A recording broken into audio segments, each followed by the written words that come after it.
So let's talk about the different parts of the golf club. I start every lesson, no matter what skill level the player is, with talking about the different parts of the golf club. And yes, a lot of the better players kind of roll their eyes at me. However, what it does is it puts us on an equal playing field as we start talking about the golf swing and what we're trying to do with different parts of the golf club. So to get started, let's talk about the grip first. You will hear me refer to this part of the club as the handle very often.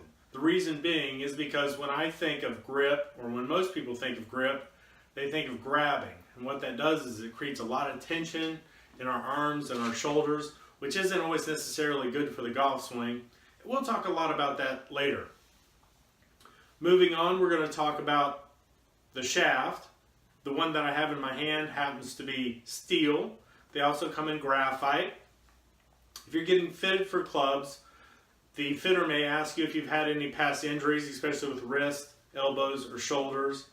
The thought is that graphite, the collision isn't as rough on your body with graphite as it is steel. So that's something you're going to want to discuss with your club fitter. Moving on, we've got the club head. And just like your own head, on the club head, we have a club face. Now this may be the most important lesson that you learn through this whole video, is that golf is funny. And the reason why I say that is because on your face, you've got your foot. This piece of the club face is known as the toe. This piece of the club face is known as the heel. And this piece of the club head is known as the sole. One other thing we want to talk about here is where the club face meets the sole. We're going to call this angle here the leading edge, and we will refer to it very regularly as we go forward. So let's move on now to the hosel.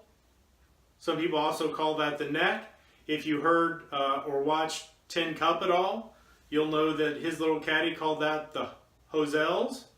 And if you've seen the movie, you're probably giggling right now. Other than that, we've got the ferrule. The ferrule is not a needed part of the golf club. It's there for aesthetics to kind of make it look pretty. And we're really hoping we don't hit a golf ball with the ferrule. So those are the parts of the golf club, and we're going to be using them going forward in future lessons.